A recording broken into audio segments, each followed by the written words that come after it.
kukamilisha ripoti zao kutokana na haya. Na programu ya kushirikisha umma kwenye maswala muhimu imezinduliwa. Programu hiyo kwa jina Badiliko itatoa nafasi kwa wananchi kushiriki kwenye maswala ya kitaifa yanayohusu serikali. Hebu tutazame kinachoendelea kwa sasa.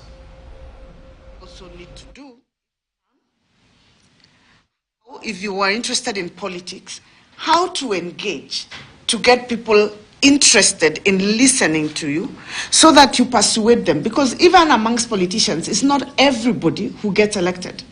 It's not every older politician who gets elected. Many don't.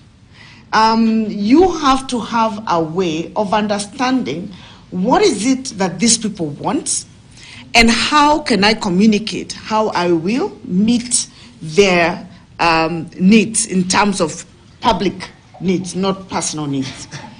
And that is usually an art that many people are not taught.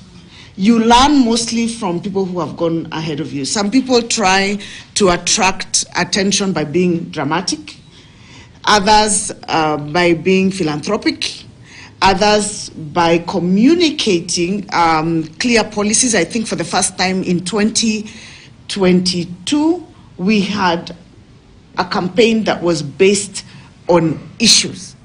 The economy was a big issue, you know, where the country is was a big issue, and people debated about it. For the first time, we have had a conversation in this country on the finance bill.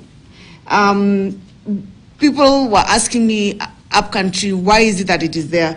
Finance bill. And I said, it's always been there. I said, but we've never heard about it because we've never engaged on issues before.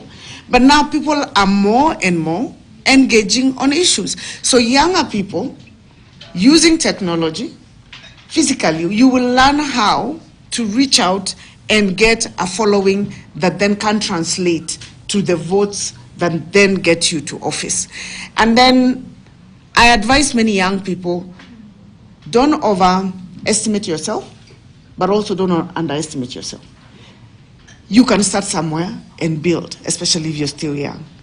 Or you can use whatever platforms that are provided, like this forum here today, the Badiliko app, to get that conversation going.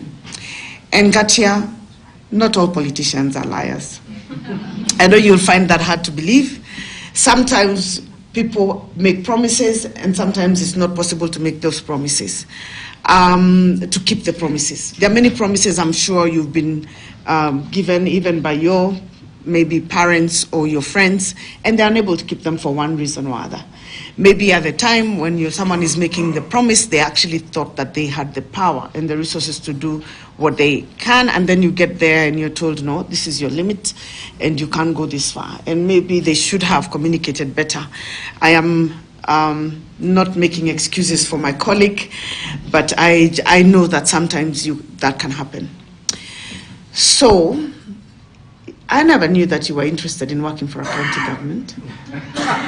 So if you're interested in working for a county government, and if he doesn't make good his promise, I would like to offer you a position and prove to these people that actually it can happen, that you can be. But you know what would happen? You'll probably come, I'll show you, here's the offer letter, you look at what it is and you'll say no.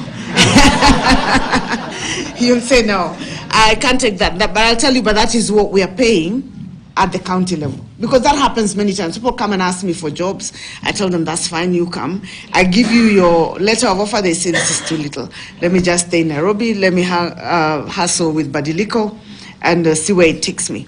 But I believe he meant well. I believe he meant well. And I want to speak for politicians and also for many of us who have given ourselves to work in the public sector. There is very little time that anyone will clap and tell you you've done a good job. So even when you have done marvelous, once in a while they'll give you a thumbs up, or they'll just keep quiet until one small thing goes wrong.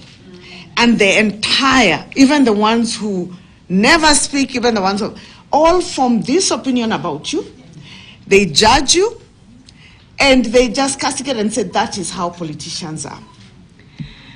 Politicians pay very often a very huge price to be in politics. People ask me, and those who are my personal friends know, I tell them it is a very difficult job. It is extremely difficult, extremely. Any politician who takes their job seriously will tell you it's a very difficult job. Not only do you have these expectations that are above the roof, but you also have demands, and then there is no space that you're given to even explain or talk, or it's always one accusation after another, after another. So maybe the Badiliko app will help us. Maybe you listen to us as well. We don't like coming to lecture young people, but sometimes you think I need a preamble to explain, like how I have explained to you the budget, so that then when I say now ask a question, you ask within that context of I have told you that the only money left is this much. So don't ask for a highway that is built with 20 billion shillings and I only have 300 million. Okay? I've also told you that this function isn't mine. This is what is mine. So don't ask me to do that which is really not my function. But many try. And in this day and age of transparency, many of them try. So cut them some slack sometime. And once in a while, call your member of parliament, your governor, send your president a text. Tell them, I know it's hard. We have seen it in other countries. I know you're doing your best. I just want you to know you're in my prayers. Because there's nobody. Na bila shaka huyo ni mwenyekiti wa baraza la magavana nchini.